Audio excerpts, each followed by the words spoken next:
Hello and welcome to SBH academy. SSC exams के अपने history lecture की series में आप देखेंगे मुगलों का इतिहास।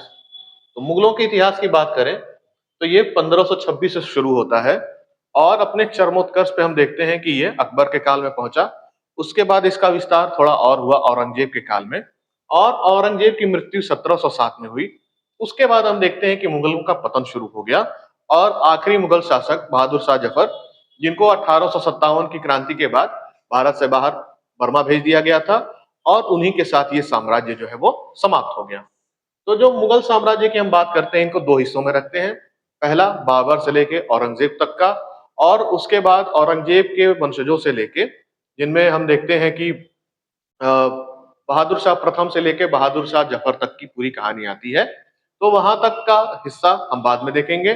पहले हम देखते हैं कि मुगल साम्राज्य की स्थापना, उसके बाद उस समय के उनके मुख्य युद्ध, मुख्य शासक, उनकी शासन व्यवस्था, ये सारी चीजें हमें यहाँ देखने को मिलेंगी। पीछे हम देख सकते हैं कुछ इमारतें, जिनमें आता है लाल किला, और हमें दिखाई दे रहा है ताजमहल। ऐसा माना जाता है कि ये इमारतें शाहजहां के काल में बनवाई गई थी। लाल किला को उस समय किला मुबारक के नाम से जाना जाता था। ये शाहजहानाबाद में बसाया गया था। ये सुल्तान की बादशाह की जो है ये मुख्य रिहाइश हुआ करती थी। उसके अलावा हमें ये दिख रहा है दरबार पेंटिंग, जो उस समय बना करती थी। मुगल कला का ये एक नमूना है, जिसे मिनिएचर आर्ट भी कहा जाता था। अगर मुख्य राजाओं की बात करें, मुख्य बादशाह की बात करें, तो बाबर, अकबर, फिर उसके बाद जहांगीर, शाहजहां और औरंगजेब, ये मुख्य पांच शासक हैं, जिन्होंने कुल मिला के करीब 300 सालों तक भारत पे राज किया था। ये और इनके बाद जो परावर्ती मुगल आए, जिन्हें लेटर मुगल या पोस्ट मुगल पीरियड भी कहा जाता है, वो हमें देखने को मिलते हैं। तो अगर मुगलों की बात करें, they were unparalleled in grandeur shape the very foundation of modern India. तो इनके समय में भारत बहुत समृद्ध हुआ करता था, और ये जो है बहुत बड़ी इमारतें बनाना, बहुत भव्य काम करवाना, उसके बाद भी हम देखते हैं कि बहुत ज्यादा ये तड़क भड़क के साथ अपना जीवन व्यतीत करना दिखाते थे। तो मुगलों का काल जो है वो एक तरीके से हम देखते हैं कि जो रूलिंग क्लास होता था, उनके बहुत ही ज्यादा खर्चीले स्वभाव के कारण भी जाना जाता है। अगर बात करें मुगलों के स्थापना के बारे में, तो सबसे पहला नाम आता है बाबर का, द फाउंडर ऑफ एम्पायर। फिर आता है हुमायूं का, the prince you endure exile and return to power. तो हुमायूं का काल हमें देखने को मिलता है बहुत अलग अलग घटनाओं से जुड़ा हुआ। पहला उसका गद्दी पे बैठना, उसके बाद उसका लंबा संघर्ष अपने भाइयों से, फिर बहादुर शाह जो कि गुजरात का शासक हुआ करता था, फिर इसका जो सबसे मुख्य दुश्मन हुआ करता था शेर शाह सूरी, उसके काल को हम देखेंगे। उसके बाद गद्दी पे बैठना अकबर का। अकबर को भारत के इतिहास के सबसे प्रभावशाली राजाओं में से एक माना जाता है। काफी कम उम्र पे ये गद्दी पे बैठा था, और इसने जो है उस समय के भारत और भारत के रिश्तों को बहुत ज्यादा परिवर्तित किया था। उसके बाद आता है जहांगीर, पैटर्न ऑफ आर्ट्स, कैसे उसका संघर्ष अपने पिता से ही चला, नूरजहां का उदय। उसके बाद आता है शाहजहां, द ग्रेट बिल्डर, कैसे उसने मुख्य मुख्य इमारतें जो हम आज देखते हैं मुगलों की, जो उनकी पहचान है, उनमें से बहुत सारी इमारतें वो शाहजहां के समय बनी। और उसके बाद देखते हैं कि औरंगजेब के समय में कैसे मुगल साम्राज्य का विस्तार अपने चरम पे था, और कैसे इसी के बाद जो है इस साम्राज्य का पतन होना शुरू हो गया। उसके अलावा इनके समय की एक खास चीज हमें देखने को मिलती है, मनसबदारी सिस्टम। पूरे अगर साम्राज्य की बात करें तो इसका विस्तार काबुल से लेके बंगाल तक हुआ करता था। क्योंकि मुगल जो थे वो सेंट्रल एशिया के रहने वाले थे। बाबर का पहला जो राज्य था वो उसने काबुल में ही स्थापित किया था। उसके बाद हम देखते हैं कि अकबर का समय आते आते बंगाल तक इनका साम्राज्य फैल चुका था। उसके अलावा हम देखते हैं तो कश्मीर से लेकर दक्कन तक भी इनका पूरा साम्राज्य फैला। कश्मीर में इन्होंने बहुत सारे बागों की स्थापना की। इनका जो है एक तरीके से समर रिजॉर्ट वो हुआ करता था। फिर हमने देखा था कि दक्षिण में दो महान राज्य हुआ करते थे, बहमनी और विजयनगर। तो बहमनी राज्य जो है वो पांच अलग अलग हिस्सों में टूट गया था। तो उनपे भी धीरे धीरे कब्जा जो है वो मुगलों के समय में ही हुआ। और हम देखते हैं कि उत्तर में कश्मीर से लेकर दक्षिण में जो दक्कन का पूरा इलाका था, जिसमें गोलकोंडा और बीजापुर तक की जो सीमा थी, वहां तक मुगलों का अधिकार हो गया। उसके अलावा अकबर के द्वारा चलाया गया एक नया धर्म दीन इलाही, मिनिएचर पेंटिंग्स, ऐसे बहुत सारी चीजें हैं जो हमें मुगलों के समय में देखने को मिलती हैं। तो सबसे पहले बात आती है मुगलों के संस्थापक बाबर की। तो ऐसा माना जाता है कि जब सल्तनत काल चल रहा था तो दिल्ली का जो आखिरी सुल्तान था इब्राहिम लोदी, इब्राहिम लोदी जो है वो थोड़ा गर्म दिमाग का आदमी माना जाता था। तो एक बार उसका जो है कोई तकरार जो है अपने चाचा दौलत खान लोदी से हो गई थी। तो उस समय दौलत खान लोदी जो है वो बंगाल का गवर्नर हुआ करता था। तो दौलत खान लोदी और इब्राहिम लोदी के बीच में जो मतभेद हो गया, उसे सुलझाने के लिए दौलत खान लोदी ने एक तरकीब निकाली। उसने जो है अपने बेटे को भेज के और काबुल के शासक बाबर को भारत पे आक्रमण करने के लिए बुलावा दिया। उसका ये मानना था कि वो आएगा, इब्राहिम लोदी को हराएगा, और जैसे उसके पहले के सारे शासक करते थे कि वो आते थे, हमला करते थे, लूटपाट करके वापस चले जाते थे। तो इस तरीके से अगर इब्राहिम लोदी कमजोर हो जाएगा तो बाद में दिल्ली पे कब्जा करके दौलत खान लोदी खुद जो है वो सुल्तान बन सकता है। तो हम देखते हैं कि कुछ कुछ रचनाएं ऐसी हैं जिसमें ऐसा माना जाता है कि इसी समय के आसपास शायद राणा सांगा ने भी, जो कि मेवाड़ के शासक हुआ करते थे, उन्होंने भी बाबर को पत्र लिख के आक्रमण करने के लिए निमंत्रित किया था। हालांकि इसका जो जिक्र है वो हमें बाबर की आत्मकथा तुजुके बाबरी में ही मिलता है। जो राजपूत रिकॉर्ड्स है या राजपूतों के जो क्रिएशन है उस समय की, उसमें हमें इस घटना का कोई जिक्र नहीं मिलता है। अब बात करते हैं बाबर की। बाबर जो है इसका जन्म फरगना में हुआ था। फरगना जो आज के अफगानिस्तान और सेंट्रल एशिया की सीमा पे पड़ता है। तो हम देखते हैं कि वहां पे जो है बहुत ज्यादा अलग अलग दल हुआ करते थे उस शासन काल में, जिनके अलग अलग गुट होते थे। तो इन गुटों के बीच में बहुत सारा मतभेद हुआ करता था, जिसकी वजह से बाबर को जो है वो अपना राज्य छोड़ के और काबुल आना पड़ा। काबुल में उसे वहां का गवर्नर बनाया गया। तो हम देखते हैं कि काबुल में बहुत समय तक उसने शासन किया और उसने कई बार नाकाम कोशिश की कि फरगना की गद्दी पे भी वो बैठे। काबुल की अगर बात करें तो काबुल ऐसे इलाके में पड़ता है जहां पे ना बहुत ज्यादा उपज होती है, ना बहुत ज्यादा ऐसे संसाधन हैं जिनका उपयोग करके व्यापार किया जा सकता है। एक सिल्क ट्रेड जो सिल्क रूट होता था वो काबुल के पास से ही होके गुजरता है। खैबर दर्रे से होके एक रास्ता गुजरता था, लेकिन उससे भी बहुत ज्यादा कमाई नहीं होती थी। तो बाबर जब गद्दी पे बैठा तो उसके सामने सबसे बड़ी समस्या ये थी कि अगर वो फरगना को वापस लेना चाहता है तो उसे एक सेना की जरूरत पड़ेगी, और इस सेना को जो है व्यवस्थित रखने के लिए, उनकी जरूरतों का ध्यान रखने के लिए उसे बड़ी मात्रा में जो है पैसों की जरूरत थी। लेकिन उसे जो इलाका उसके शासन में दिया गया था, काबुल का इलाका, वहां से होने वाली आय इतनी नहीं थी कि वो जो है अपनी इस सेना को मेंटेन कर सके। तो वो हमेशा इस तलाश में रहता था कि कैसे वो अपने साम्राज्य का विस्तार करे, अपने संसाधनों को बढ़ाए और अपनी सेना सेना को शक्तिशाली करे। तो इसी कड़ी में हम देखते हैं कि उसने सिंध और उसके आसपास के इलाकों पे, सिंध नदी का जो इलाका है, पंजाब जो आजकल के पाकिस्तान में पड़ता है, वहां के कुछ इलाकों में इसने कब्जा किया था। हमला करके लूटपाट करना और उससे जो है धन को इकट्ठा करना, ये इसका काम था। और चूंकि ये तैमूर का वंशज था, हम ऐसा मानते हैं कि ये अपने पिता की ओर से तैमूर का और माता की ओर से जो है चंगेज खान का वंशज था।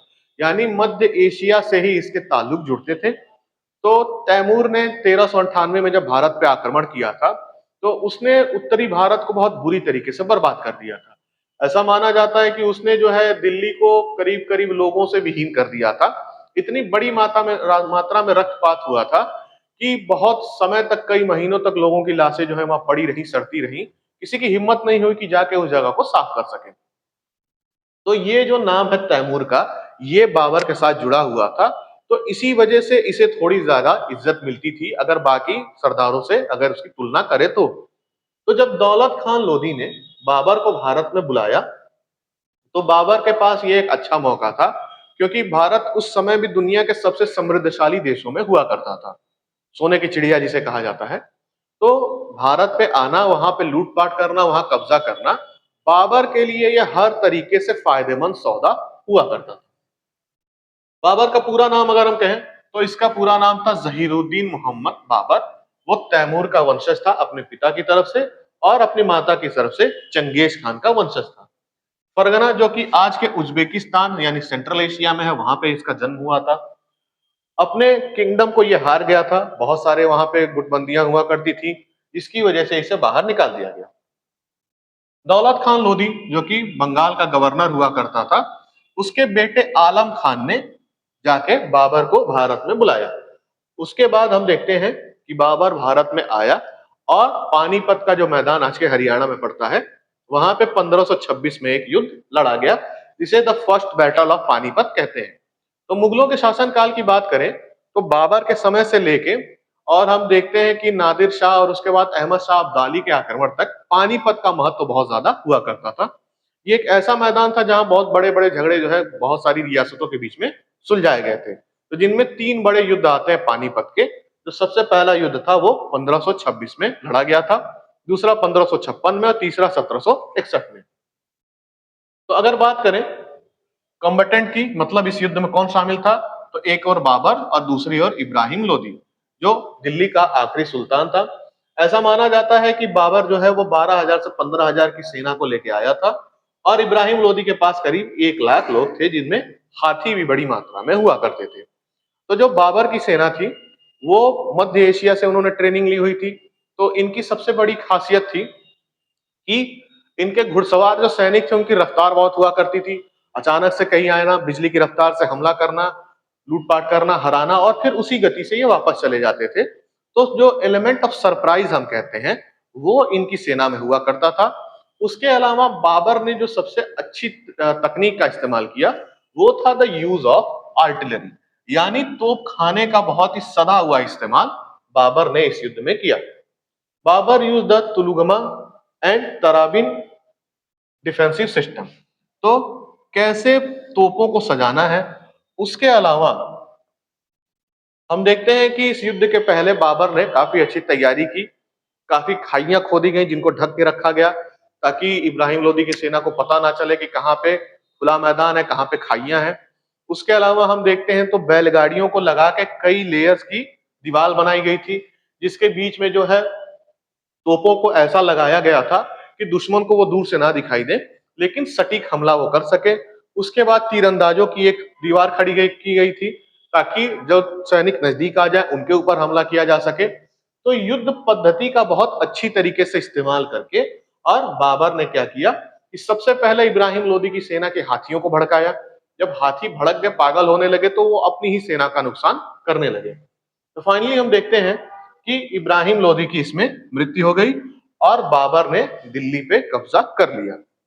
तो उस समय हम देखते हैं कि आगरा का महत्व भी धीरे धीरे बढ़ने लगा था और सिकंदर लोदी जो कि इब्राहिम लोदी के पहले दिल्ली का सुल्तान हुआ करता था, उसने ही उस राज्य की जो आगरा है उसकी स्थापना की थी।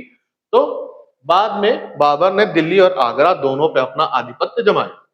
इसका फायदा क्या हुआ, मुगल अंपायर जो है वो स्टैब्लिश हो गया। तो ये शुरुआत थी मुगलों की भारत में। उसके बाद आता है दूसरा युद्ध, बैटल ऑफ खानवा। तो बैटल ऑफ खानवा जो है वो राणा संग्राम सिंह और बाबर की सेना के बीच में लड़ा गया था। तो राणा संग्राम सिंह या जिन्हें राणा सांगा के नाम से जाना जाता है, तो उन्होंने अपने जीवन में बहुत सारे युद्ध लड़े थे और अविजित रहे थे, मतलब उन्हें कोई हरा नहीं पाया था। राणा संग्राम सिंह के बारे में ऐसा कहा जाता है कि जब वो युद्ध में जाते थे तो उनके जो दुश्मन होते थे उनके नाम से इतना खौफ खाते थे कि आधा युद्ध तो राणा सांगा ऐसे ही जीत जाते थे। तो इस कड़ी में हम देखते हैं कि महमूद खिलजी जो कि दक्कन में मालवा का शासक हुआ करता था, उसे हराना या फिर इब्राहिम लोधी की सेना को ही हराना। इब्राहिम लोधी जो उस समय दिल्ली का सुल्तान था, उसने राणा सांगा के ऊपर आक्रमण किया, लेकिन राणा सांगा की सेना ने उसे भी परास्त कर दिया था। तो जो ये बात कही जाती है कि राणा सांगा ने बाबर को चिट्ठी लिख के बुलाया ताकि वो इब्राहिम लोधी को हाके और उसे कमजोर कर दे ताकि राणा सांगा दिल्ली पे कब्जा कर ले, ये बात कुछ बहुत ज्यादा हजम नहीं होती है, क्योंकि राणा सांगा की सेना और उनका जो नेतृत्व था वो इतना मजबूत था कि वो पहले ही एक युद्ध में इब्राहिम लोधी को हरा चुके थे। तो हम देखते हैं कि बाबर ने जो अपनी आत्मकथा लिखी तुज़ुके बाबरी, उसमें भारत के जिन 2 महान शासकों की उसने बात की, हिंदू शासकों की, उनमें एक नाम आता है कृष्णदेवराय का जो कि विजयनगर राज्य से थे और दूसरा नाम आता है राणा सांगा या राणा संग्राम सिंह का। तो इन दोनों मुख्य ताकतों के बीच में, मतलब मुगलों के बीच में और राजपूतों के बीच में युद्ध होना जो है वो अब टल नहीं सकता था। क्योंकि उत्तर भारत में कब्जा करने के लिए राजपूतों को हराना बहुत ज्यादा जरूरी था। तो इन दोनों राज्यों के बीच में या इन दोनों सेनाओं के बीच में पहला युद्ध जो हुआ वो बयाना का युद्ध के नाम से जाना जाता है। बैटल ऑफ बयाना जो है ये हम देखते हैं कि एक छोटी सी नदी है, बयाना नाम हुआ करता था उसका, उसके सूखे तल के पास ये युद्ध जो है वो लड़ा गया था।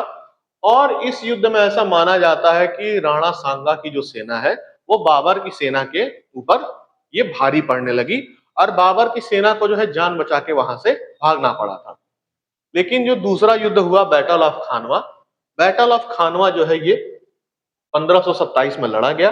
तो राणा सांगा की सेना जो है वो फाइनली इसमें हम देखते हैं पराजित हो गई, क्योंकि उस समय जो है बाबर ने तोपखाने का बहुत ही अच्छा इस्तेमाल किया और जो भारतीय सैनिक थे उस समय के वो घोड़ों के ऊपर ज्यादा डिपेंडेंट थे। उनका जो युद्ध पद्धति थी वो अनभिज्ञ थी इस युद्ध कला से, इसीलिए हम देखते हैं कि फाइनली इनकी हार हो गई। Babur again used his artillery and flanking technique to defeat Rana Sanga. तो इस युद्ध में हम देखते हैं कि राजपूतों की हार हुई।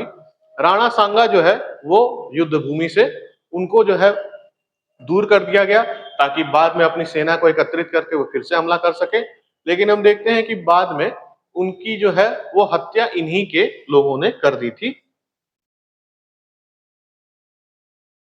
लेकिन हम देखते हैं कि 1526 में बाबर भारत आया, 1527 में उसने खानवा के युद्ध में राणा सांगा को हराया। 1528 में जो है चंदेरी का युद्ध हुआ जो कि मालवा के उस समय के शासक मेदिनी राय के विरुद्ध हुआ था। मेदिनी राय जो है वो एक तरीके से राणा सांगा के संरक्षण में रहा करते थे। तो मालवा पे कब्जा करने के लिए बाबर को ये युद्ध जीतना जरूरी था। तो ये तीन मुख्य युद्ध उसने लड़े। उसके अलावा जो अफगान लोदियों के शासनकाल में हुआ करते थे उनके भी कुछ विद्रोहों को बाबर ने दबाया। लेकिन हम फाइनली देखते हैं कि 1530 में 47 साल की उम्र में बाबर की मृत्यु हो गई। उसे सबसे पहले आगरा में दफनाया गया था, लेकिन बाद में उसके शरीर को काबुल में ले जाके दफना दिया गया। ऐसा माना जाता है कि बाबर की ये इच्छा थी मरने के पहले कि जहां पे उसकी राजधानी है काबुल में उसे वहीं पे दफनाया जाए। बाबर के बारे में अगर बात करें तो बाबर जो है एक कुशल सैनिक तो था ही, एक कुशल कमांडर तो था ही, उसके अलावा ये एक बहुत ही अच्छा राइटर भी था। उसने अपनी आत्मकथा तुजुके बाबरी जो तुर्किश भाषा है उसमें लिखी थी, जिसका बाद में हम देखते हैं कि अनुवाद पर्शियन में बाबरनामा के नाम से किया गया था। तो ये जो भाषा थी वो चगताई तुर्किश भाषा कही जाती है और ऐसा माना जाता है कि बाबर उस समय के दो महान राइटर्स में से हुआ करता था जो इस भाषा का इस्तेमाल करते हैं। तो हम देखते हैं कि इसमें उसके रोजमर्रा के जीवन की और उसने कौन कौन से अभियान किए, कौन कौन से शासकों से वो मिला।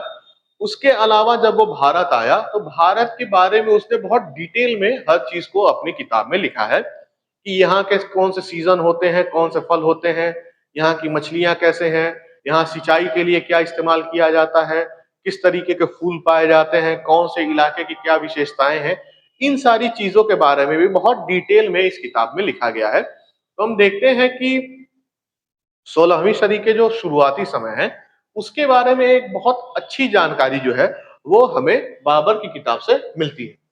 यहाँ पे हम देखते हैं कि बाबर जो है वो काबुल में गार्डन बनवा रहा है और यहाँ पे जो तराबिन फॉर्मेशन था यानी बैलगाड़ियों को कहाँ लगाना है, तोपों को कहाँ लगाना है, उसकी एक व्यवस्था भी हमें यहाँ इस पुस्तक में देखने को मिलती है। तो बाबर चूंकि बहुत लंबे समय तक भारत में शासन नहीं कर पाया तो उसने कोई बहुत बड़े निर्माण नहीं कराए, लेकिन हम देखते हैं कि उसने चार बाग पद्धति को विकसित किया था। चार बाग पद्धति में जो है कोई बड़ा बगीचा होता था जिसे चार बड़े बड़े भागों में विभाजित किया जाता था। चारों का साइज जो है वो इक्वल होता था। इनके बीच में हम देखते हैं तो नहर बनाई जाती थी, यानी इसकी संरचना जो है वो कुछ इस तरीके से होती थी। बीच में नहर और इस तरीके से नहर बनाई जाती थी। ये चार हिस्से हुआ करते थे उस बाग के, इसीलिए इसे चार बाग नाम दिया गया था। तो यहाँ पर बहते हुए पानी का इस्तेमाल किया जाता था। इन नहरों को पानी के कैसे स्रोत से जोड़ा जाता था जहां से पानी बहता रहे, तो बहते हुए पानी का इस्तेमाल करना, बागीचे बनाना, ये जो है बाबर के समय में ही शुरू हुआ। हम देखते हैं कि इसी चार बाग पद्धति को बाकी जितने भी मुगल शासक हुए उन्होंने इस्तेमाल किया था। तो हम देखते हैं कि 1540 में जब बाबर की मृत्यु हुई, तो उस समय उसके 4 बेटे हुआ करते थे। तो मुगलों के शासन काल में हम देखते हैं कि कोई भी ऐसी व्यवस्था नहीं थी कि किसी राजा के बाद किसको उसकी गद्दी दी जाए। प्राइमोजेनिटर यानी जो ये एक पद्धति होती है कि सबसे बड़े बेटे को ही गद्दी पे बैठाया जाए, इसको भी बहुत स्ट्रिक्टली फॉलो नहीं किया जाता था। और अगर कोई शासक जो है वो अपने उत्तराधिकारी का नाम घोषित करके चला भी गया हो, तो भी हमें देखने को मिलता है कि उनके मरने के बाद अब राज्य में जितने भी उत्तराधिकारी हुआ करते थे या जो अपने आप को उत्तराधिकारी समझते थे, उनको बीच में युद्ध होना बहुत ही आम बात थी। और इसकी वजह से बहुत बड़े-बड़े साम्राज्य जो है उनका पतन भी हो गया था। तो ऐसा माना जाता है कि बाबर ने मरने के पहले हुमायूं को आदेश दिया था कि उसके राज्य को जो है वो 4 बराबर भागों में बांट दिया जाए, जो कि उसके 4 बेटों को बराबर-बराबर हिस्सों में मिले। तो हम देखते हैं कि बाबर जब गद्दी पे बैठा दिल्ली की, तो उसने अपने 3 भाइयों कामरान मिर्जा, अस्करी और हिंदाल को राज्य का एक-एक बड़ा-बड़ा हिस्सा जो है अपने तीनों भाइयों को दे दिया। तो इस समय हम देखते हैं कि जो इसका भाई हुआ करता था कामरान मिर्जा, उसे सिंध और मुल्तान के आसपास का इलाका दिया गया था। उसके अलावा काबुल के इलाके पे भी इसका अधिकार हुआ करता था। लेकिन हम देखते हैं कि इसने जो है एक दो बार प्रयास भी किए थे कि दिल्ली पे कब्जा करे। उसके अलावा हम देखते हैं कि इसने जो है पंजाब के ऊपर भी कब्जा कर लिया था, जो कि इसके अधिकार क्षेत्र में नहीं दिया गया था। उसके अलावा अस्करी और हिंदाल को भी अपने अपने इलाके दिए गए थे। अस्करी को जो है पूर्व में भेजा गया था और हिंदाल को जो है गुजरात के आसपास का इलाका दिया गया था। लेकिन ये दोनों भी जो है वो कुशल प्रशासक साबित नहीं हुए। तो हुमायूं को अपने समय में बहुत सारे युद्ध लड़ने पड़े। कुछ तो इसके खुद के भाइयों के विरुद्ध लड़ने पड़े और दो जो मुख्य इसके विरोधी हुआ करते थे, एक होता था गुजरात का सुल्तान जिसका नाम था बहादुर शाह और दूसरा हुआ शेर शाह सूरी। तो जो गुजरात का शासक था, तो हमने हमेशा देखा इतिहास में कि गुजरात और मालवा दो ऐसी जगह हैं जहां पे कब्जा करने के लिए बहुत सारे युद्ध हुए हैं। मालवा का महत्व हम जानते हैं कि दक्षिणापथ जाने के लिए ये रास्ता यहीं से गुजरता है। और दूसरा कि वहां पे कब्जा कर लेना आसपास के इलाकों पे नजर रखने के लिए, उन पे कंट्रोल बनाए रखने के लिए बहुत जरूरी होता है। और दूसरा, गुजरात एक ऐसी जगह थी जो भारत का मुख्य व्यापारिक केंद्र था, जहां से जो है चीजें बाहर के देशों में भेजी जाती थी और बाहर की देशों से बहुत सारी इंपॉर्टेंट चीजें, जिनमें खास करके घोड़ों का व्यापार हुआ करता था, उन्हें भारत में मंगाया जाता था। तो गुजरात पे कब्जा करना यानी अपने धन संपत्ति को बढ़ाना होता था। तो इसी के लिए हुमायूं ने गुजरात पे हमला किया और वहां के शासक बहादुर शाह को इसने हराया। लेकिन हम देखते हैं कि उसको हराने के बाद इसने अपने भाई हिंदाल को वहां का शासन दिया। लेकिन जैसे ही ये उसे छोड़ के वापस दिल्ली की तरफ आया, तो वापस बहादुर शाह ने विद्रोह कर दिया और हिंदाल ने फिर उस जगह को छोड़ दिया और गुजरात जो है वो फिर से हुमायूं के हाथ से निकल गया। इस समय की हम बात करें तो जो दूसरी सबसे बड़ी शक्ति उदय हुई, वो थी शेर शाह सूरी की। शेर शाह सूरी जो है, इसका नाम हुआ करता था फरीद खान। शेर शाह सूरी का जो पिता हुआ करते थे, ये जौनपुर की रियासत में काम किया करते थे। इनके अधिकार क्षेत्र में एक जमींदारी हुआ करती थी। तो हम देखते हैं कि फरीद खान ने फिर उस जमींदारी को संभाला और इसने जो है वो सासाराम में नौकरी कर ली। बिहार के जो शासक हुआ करते थे, तो ऐसा माना जाता है कि उनके साथ ये एक बार शिकार पे गया था और इसने एक शेर को वहां पे मार गिराया, तो जिसकी वजह से इसे शेर खान की उपाधि दी गई थी। और जब ये फाइनली दिल्ली की गद्दी पे बैठा, तो इसने अपने लिए एक पदवी रखी जिसका नाम था शेर शाह सूरी। तो शेर शाह सूरी जो है वो इब्राहिम लोदी के समय से दिल्ली में रहता था। इसने युद्ध कला सीखी थी। ये जो है प्रशासन में बहुत लंबे समय तक रहा था, तो राज्य को कैसे व्यवस्थित करना है इसकी भी जानकारी इसे बड़ी अच्छी मात्रा में थी। तो हम देखते हैं कि जब बिहार में वहां के शासक की मृत्यु हुई, तो उसने वहां की जो संरक्षिका थी उनसे विवाह करके अपना अधिकार वहां पे कर लिया। उसके बाद हम देखते हैं कि बुंदेलखंड में चुनार का किला हुआ करता है। चुनार का किला जो है वो दक्षिण जाने वाले रास्तों पे हुआ करता था। वहां पे कब्जा करना यानी दक्षिण और पूर्व के इलाकों में जाने वाले रास्ते पे कब्जा करना, यानी अपने आसपास के इलाके पर प्रभुत्व इकट्ठा करने के लिए ये बहुत जरूरी हुआ करता था। तो हम देखते हैं कि इस पे कब्जा करने के लिए हुमायूं ने भी इसका घेरा डाला और काफी लंबे समय तक ये चुनार के किले को घेर के खड़ा रहा। फाइनली हम देखते हैं कि शेर शाह सूरी को जो है, या उस समय जो शेर खान के नाम से जाना जाता था, उसे हुमायूं से संधि करनी पड़ी। जब इसने हुमायूं से संधि कर ली तो इसने अपने बेटे को हुमायूं की सेना में भेज दिया उसकी सेवा के लिए, और खुद जो है वो चुनार के किले को छोड़ के और बंगाल की तरफ चला गया। इस समय हम देखते हैं कि हुमायूं ने एक गलती ये की कि उसने चुनार को पूरी तरीके से अपने अधिकार में लेने के बजाय ये दिल्ली चला गया, और दिल्ली में कुछ समय तक ये रहा। इसने दीनपना नामक अपनी एक नई वो एक राजधानी बनाई, जिसमें इसने किले का निर्माण कराया, लाइब्रेरी वगैरह बनवाई। इस समय हम देखते हैं कि शेर शाह ने ठीक इसका उल्टा काम किया। शेर शाह ने कई अभियान किए बंगाल की तरफ, बंगाल पे कब्जा किया और अपने आप को ये मजबूत बनाता गया। तो चूंकि अब बंगाल शेर शाह के कंट्रोल में आ गया था, तो हम देखते हैं कि अब मुगलों के बीच में और शेर शाह की सेना के बीच में युद्ध होना वो है, वो अब टाला नहीं जा सकता था। तो इस युद्ध में हम देखते हैं कि कई कड़ियां हमें देखने को मिलती हैं। सबसे पहले आता है बैटल ऑफ चौसा, जो कि 1539 में लड़ा गया था। ये गंगा नदी के तट पे लड़ा गया था।